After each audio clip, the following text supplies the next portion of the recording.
Hello everyone, आज हम बहुत इंपॉर्टेंट क्वेश्चन करने वाले हैं। हमारे पास क्वेश्चन क्या है, हमें ए मैट्रिक्स दे रखी है, हमें इसकी रैशनल केमिकल फॉर्म निकालनी है। ये क्वेश्चन बहुत इंपॉर्टेंट है। ये देखो मेरे पास क्वेश्चन पेपर है, ये है एमएससी सेकंड सेमेस्टर का अलजेब्रा का, ठीक है। तो इसमें हमारे पास ये सेम क्वेश्चन आ रखा है, ये वाला करेंगे। इसके ऊपर वाला क्वेश्चन मैं कर चुकी हूँ, आप डिस्क्रिप्शन में लिंक दे रखा होगा, ये वाला क्वेश्चन देख सकते हो। अगर हमें इनवेरिएंट फैक्टर निकालना आता होगा तभी हम रैशनल केमिकल फॉर्म निकाल सकते हैं, ठीक है। तो हम स्टार्ट करते हैं क्वेश्चन ये वाला, ठीक है। तो स्टार्ट करते हैं सोल्यूशन। ओके, सबसे पहले गिवन क्या हमारे पास, ए मैट्रिक्स। ए को लिखते हैं 1 5 7 0 4 3 0 0 1, ठीक है। अब हमने सबसे पहले क्या करना है, इसमें इनवेरिएंट फैक्टर निकालना है। एक बार मैं शॉर्टली बता देती हूँ कि हमने क्वेश्चन में करना है क्या, स्टेप बता देती हूँ। सबसे पहले हमने क्या निकालना है, इनवेरिएंट फैक्टर निकालना है।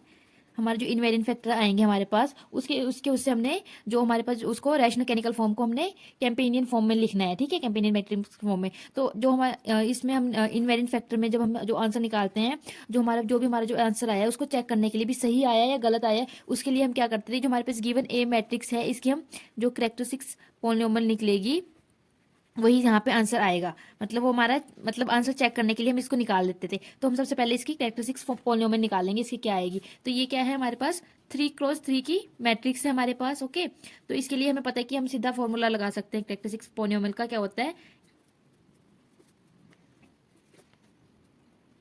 ये ट्रेस ऑफ डायगोनल एलिमेंट्स, यहाँ पे sum of minus of diagonal elements है, ये हमारा डिटर्मिनेंट ऑफ ए। तो सबसे पहले तो ये लैम्बडा क्यूब ऐसे आ गया। Trace of diagonal elements, trace of diagonal elements क्या होता है कि जो हमारे डायगोनल में एलिमेंट्स है इनका सम, इसका सम क्या है 1 4 1, ये क्या बनेगा 6, ये बन गया 6, ठीक है, plus sum of minus of diagonal elements.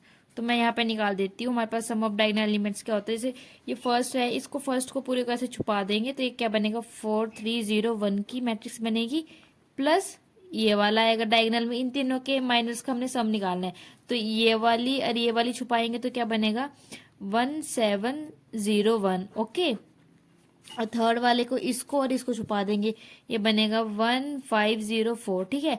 अब इसका हम सम कर देते हैं, या इसका आएगा 4 1, ये आ गया 4, ये आ गया 9, ठीक है। तो ये बनेगा 9 लैम्बडा माइनस डिटर्मिनेंट ऑफ ए। इसका डिटर्मिनेंट क्या आएगा, इसका डिटर्मिनेंट आएगा 4। ये आ गया हमारे पास कैरेक्टरिस्टिक्स पॉलिनोमियल इक्वेशन, ठीक है। इससे हमें ये पता लग गया, ये हमने साइड में रफ वर्क करना है, इससे हमें पता लग गया कि जो हमारे यहाँ पे इसके हम इनवेरिएंट फैक्टर निकालेंगे हम, उसमें ये चीज़ आनी चाहिए। अगर ये नहीं आ रहा है हमारा लास्ट में आंसर, तो हमारी कैलकुलेशन में कोई गलती हुई है। तो अब इसको हम सॉल्व करना स्टार्ट करते हैं, ठीक है। बहुत ईजी है। तो सबसे पहले तो हम इसको इस फॉर्म में लिखेंगे, a माइनस एक्स आई में, ठीक है। इस फॉर्म में लिखेंगे तो हमारे पास यहाँ पे क्या आ जाएगा, ये वाली मैट्रिक्स बन जाएगी 1 minus x 5 7 0 0 4 minus x 0 3 1 minus x.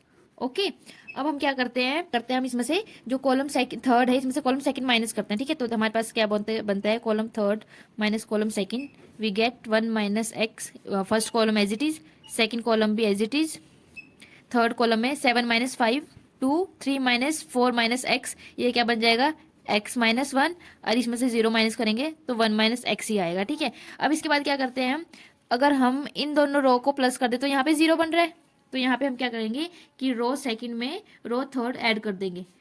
तो first row as it is 1 minus x 5 2, second row में थर्ड रो ऐड करेंगे 0 0 0, इसमें 0 ऐड करेंगे 4 माइनस एक्स, इसमें ये ऐड करेंगे तो 1 से 1 कैंसिल, एक्स एक्स कैंसिल, ये वाला 0 बन जाएगा। Third row as it is 0 0 1 minus x. Okay, अब हम क्या करेंगे, अब हम इधर इसमें जो रो 1 है इसमें ये रो सेकंड ऐड कर देते हैं, ठीक है, नहीं सब्ट्रैक्ट कर देते हैं, सॉरी। तो यहाँ से हमारे पास ये 1 माइनस एक्स ही बन जाएगा, 1 प्लस एक्स बन जाएगा ऊपर। तो क्या बन जाएगा row 1 minus row second, we get 1 minus x 1 plus x 2 0 4 minus x 0 0 0 1 minus x. Okay, अब हम क्या करेंगे, कॉलम सेकंड जो कॉलम सेकंड है इसमें कॉलम फर्स्ट ऐड करेंगे, तो यहाँ पे 0 यहाँ पे 2 बन जाएगा, एक्स एक्स कैंसिल हो जाएगा। तो ये क्या बनेगा, यहाँ से हमारे पास बन जाएगा कॉलम सेकंड में हम क्या करेंगे, कॉलम फर्स्ट ऐड कर देंगे। ये क्या बनेगा, फर्स्ट कॉलम तो as it is 1 minus x 0 0, second column में इसको इसमें ऐड करेंगे तो यहाँ पे क्या बन जाएगा 2, और ये वाली दोनों सेम रहेंगी क्योंकि इधर हमारे पास 0 है, तो 4 minus x 0, third column as it is 1 minus x. Okay अब हम क्या करते हैं, जो हमारे पास ये वाली देखो, जो हमारे पास रो फर्स्ट है, अगर इस पूरे को हम 2 से डिवाइड कर दे तो यहाँ पे 1 1 बन जाएगा। और जो हमारे पास फर्स्ट कॉलम है, फर्स्ट कॉलम को 1 2 से मल्टीप्लाई कर देंगे तो ये सेम ऐसे ही रहेगा। ठीक है, तो हम क्या करेंगे कि जो हमारे पास 1/2 से रो 1 को मल्टीप्लाई कर देंगे। ठीक है, और फिर जो हमारे पास ये फर्स्ट कॉलम होगा, क्योंकि इस पूरे के डिवाइड में 2 आ जाएगा, इसको रिमूव करने के लिए जो कॉलम 1 होगा उसे 2 से मल्टीप्लाई कर देंगे, तो हमारे पास ये ऐसे बचेगा। ठीक है, यहाँ पे ऊपर 1 1 आ जाएगा, इधर 1 1 आ गया। ओके यहाँ पे 1 - x।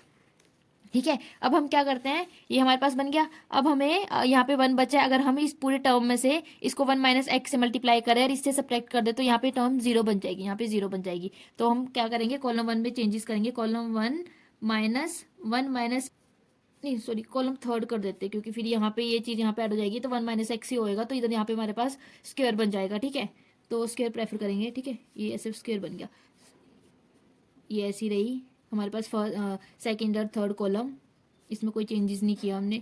ठीक है, ये बन गया।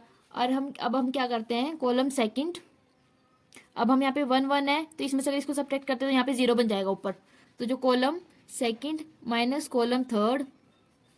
ठीक है, और फिर यहाँ से हमारे पास क्या आ जाएगा, यहाँ पे आ जाएगा ये 0 0 1 0 4 - x 0 1 - x square minus 1 - x, और यहाँ पे 1 - x। मैंने यहाँ पे एक गलती कर दी, अब जैसे छोटी छोटी गलतियों से यहाँ पे माइनस प्लस माइनस से पूरा क्वेश्चन गलत हो सकता है, इसलिए ध्यान से। यहाँ पे क्या था हमारे पास, ये था माइनस था ना इधर, तो जैसे कॉलम फर्स्ट में से कॉलम थर्ड माइनस करना, जैसे यहाँ पे 0 था तो 0 में से थर्ड कॉलम में ये माइनस करेंगे, इसमें से मल्टीप्लाई करके तो स्क्वायर बन गया, बट इसके आगे एक माइनस है तो ये माइनस भी आएगा इधर। ठीक है, ये माइनस आएगा इधर, ये माइनस रिमूव करने के लिए हम जो कॉलम थर्ड है इसको मल्टीप्लाई कर देंगे, माइनस कॉलम फर्स्ट इसको -1 से मल्टीप्लाई करेंगे तो प्लस बन जाएगा। ठीक है, ये प्लस बन गया। इसके बाद हम क्या करते हैं, जो रो थर्ड है यहाँ पे 0 बन सकता है क्योंकि इधर 1 है, अगर हम पूरी रो 1 को 1 - x से मल्टीप्लाई करें और इसमें ऐड कर दे तो यहाँ पे 0 बन जाएगा। तो यहाँ पे 0 बनाने के लिए हमने क्या किया, रो थर्ड -1 - x रो 1। ठीक है, तो यहाँ से हमारे पास क्या बन गया, 0 0 1 0 4 - x 0 1 - x का होल स्क्वायर -1 - x, और यहाँ पे 0 बन गया। ठीक है, यहाँ पे 0 बन गया। अब हमारे पास, अब हम क्या कर सकते हैं, ये भी 0 बन गया। अब हमारे पास ये बचा, अब हमने देखते हैं कि अब इसमें हम क्या कर सकते हैं। अगर इसमें हम इसको इसमें ऐड कर दे तो x वाले तो कैंसिल हो जाएगा, सिर्फ यहाँ पे एक इंटीजर बन जाएगा। तो यहाँ पे जब इंटीजर बन जाएगा तो इंटीजर को हम आराम से डिवाइड करके 1 बना सकते हैं, मतलब मैंने x को कैंसिल आउट करना है तो हम इन दोनों को ऐड कर देते हैं। तो जो R3 है, R3 में हम R2 ऐड करेंगे, तो फर्स्ट रो तो ऐसी ही रहेगी हमारे पास, सेकंड रो भी ऐसी ही रहेगी, 0 4 - x 0। थर्ड रो में हमने सेकंड रो प्लस करनी है तो यहाँ पे तो कोई चेंजेस नहीं आएगा। हम इसको 4 - x में -1 - x करेंगे तो x से x कैंसिल हो जाएगा, और 4 - 1 क्या बन जाएगा, 3, यहाँ पे 0। अब हम क्या कर सकते हैं, जो ये रो थर्ड है इस पूरे को 3 से डिवाइड कर देते हैं, यहाँ पे बन जाएगा 1। क्या बन जाएगा, ये कैसे बनेगा, जो हमारे पास ये रो थर्ड है इस पूरे को 1/3 से डिवाइड कर दिया हमने, यहाँ पे तो 1 बन जाएगा बट इसके डिवाइड में 3 आ जाएगा, तो इस पूरी जो कॉलम 1 है इस पूरे कॉलम 1 को हम कॉलम 1 को 3 से मल्टीप्लाई कर देते हैं, तो यहाँ से इसका 3 कैंसिल आउट हो जाएगा जो इसके डिवाइड में, तो हमारे पास क्या बन जाएगा, 0 0 1 - x का स्क्वायर 0 4 - x, यहाँ पे बच गया 1 1 0 0। ओके, ये बन गया। अब हम क्या कर सकते हैं, अब हमने क्या करना है, इस वाली टर्म को जो हमारे यहाँ पे जो C1 है, C1 में चेंजेस करेंगे हम, C1 में से जो ये C2 सब्ट्रैक्ट करेंगे, यहाँ से हम क्या इक्वेशन डालेंगे, यहाँ पे डालेंगे हम C1 -1 - x का होल स्क्वायर C2। तो यहाँ से हमारे पास क्या मैट्रिक्स बनेगी, यहाँ से मैट्रिक्स बनेगी 0, C1 में 0, तो यहाँ से इसमें हम इसको मल्टीप्लाई करके यहाँ पे सब्ट्रैक्ट करें तो -4 - x मल्टीप्लाई में 1 - x का स्क्वायर, नीचे आ जाएगा 0, क्योंकि ये चीज़ यहाँ पे 0 बना दिया ना हमने, 1 था, 1 के साथ इसको मल्टीप्लाई किया और इसे सब्ट्रैक्ट कर दिया तो यहाँ पे 0 बन गया। ठीक है, सेकेंड और थर्ड कॉलम सेम वैसे रहा, 0 4 - x 1 1 0 0। ठीक है, अब हमने क्या करना है, जो ये 4 - x था इसको 0 बना देते हैं, 1 था, इस 1 में हम इसको 4 - x मल्टीप्लाई करेंगे और इसे सब्ट्रैक्ट कर देंगे, यहाँ पे बीच में 0 बन जाएगा। तो यहाँ पे हमारे पास क्या बन जाएगा, इसको 0 बनाने के लिए हमने क्या किया, R2 में ऑपरेशन लगाया, क्या 4 - x R3 में मल्टीप्लाई किया और R2 से सब्ट्रैक्ट कर दिया। तो फर्स्ट रो तो ऐसे ही रही हमारे पास 0 0 1, सेकेंड रो -4 - x 1 - x का होल स्क्वायर, यहाँ पे बन जाएगा 0 0 0 1 1। ठीक है, नहीं सॉरी यहाँ पे 0 है, अब हम क्या करेंगे, अब हम इसमें इसको डायगोनल फॉर्म में, डायगोनल मैट्रिक्स के फॉर्म में इसको लिख देंगे। सबसे पहले तो जो R2 है और R3 है इसको इंटरचेंज कर देते हैं आपस में। R2 और R3 को आपस में हमने इंटरचेंज कर दिया, तो फर्स्ट रो तो सेम ऐसे ही रही, सेकंड रो में क्या बन जाएगा 0 1 0, ये बन जाएगा -4 - x मल्टीप्लाई में 1 - x का स्क्वायर, और ये 1 0 सॉरी 0 0, ठीक है, ये बन गया। अब इसके बाद क्या करेंगे हम, जो कॉलम, ये वाला कॉलम और ये वाला, इसको वन ले, इधर को ले आते थे, इसको इधर ले आते थे, तो जो कॉलम फर्स्ट है और कॉलम थर्ड है इसको भी आपस में इंटरचेंज कर देते हैं। तो क्या बन जाएगा 1 0 0 0 1 0 0 0 -4 - x 1 - x का होल स्क्वायर। अब हम क्या करते हैं, जो यहाँ इसके आगे माइनस था, जो कॉलम थर्ड है, जो यहाँ पे हमारे पास आएगा, इस पूरे कॉलम थर्ड को -1 से मल्टीप्लाई किया, कॉलम थर्ड को -1 से मल्टीप्लाई किया, ये प्लस बन गया, ठीक है। तो यहाँ से हमारे पास जो इनवेरिएंट वेक्टर आते हैं वो क्या आए हैं, फैक्टर्स, इनवेरिएंट फैक्टर्स हमारे पास क्या क्या आए, 1 1 4 - x 1 - x स्क्वायर। अगर इसको नहीं, 1 - x का होल स्क्वायर है, अगर इस पूरे मल्टीप्लाई को अगर हम ओपन करें तो हमारे पास क्या बन जाता है, 1 1, ये बन जाएगा हमारे पास x³ -6x square plus 9x -4, ठीक है, ये 3 टर्म आ गई। अब हमने चेक करना है कि ये हमारा आंसर है, ये सही आया है गलत आया है। तो मैंने आपको स्टार्टिंग में बताया था कि जो हमारे पास ए मैट्रिक्स थी उसकी हमने कैरेक्टरिस्टिक्स पोलिनोमियल निकाली थी, जो वो हमारी पोलिनोमियल आई थी वही यहाँ पे आंसर आएगा। यहाँ पे देखो हमारी ये आई थी 1 - 6 9 -4, इधर भी हमारे पास 1 - 6 9 -4, तो ये आंसर सेम आया, तो मतलब हमारे जो इनवेरिएंट फैक्टर निकले हैं वो बिल्कुल सही निकले हैं, कोई गलती नहीं हुई। अब बट हमें क्वेश्चन में क्या बोला था कि हमें रैशनल केमिकल फॉर्म निकालनी है, ठीक है, रैशनल केमिकल फॉर्म निकालनी है। तो सबसे पहले तो हमने इनवेरिएंट फैक्टर निकाल लिया, तो जो हमारे पास इनवेरिएंट फैक्टर क्या क्या आया है वो लिखते हैं एक बार, 1 1 x³ -6x square plus 9x -4 invariant factor आया है। अब हमने इसके क्या करना है, हमने हैंस, अब हमने इसकी रैशनल केमिकल फॉर्म निकालनी है, ठीक है। तो रैशनल केमिकल फॉर्म कैसे निकलती थी, हमने पढ़ा था एक कंपेनियन मैट्रिक्स, ठीक है, ठीक है। ये अगर आपने नहीं पढ़ा तो मैं शॉर्टली बता देती हूँ होती क्या कंपेनियन मैट्रिक्स। अगर आपको इसके बारे में नहीं पता है तो आप इससे यहाँ पे रैशनल केमिकल फॉर्म नहीं निकाल पाओगे, ठीक है। जो कंपेनियन मैट्रिक्स होती है इस फॉर्म में होती है, ये होती है जैसे f(x) = E0 + A1 x A2 x, ये चलती है कहाँ तक, ak -1 x⁻k−1 प्लस x⁻k, ठीक है।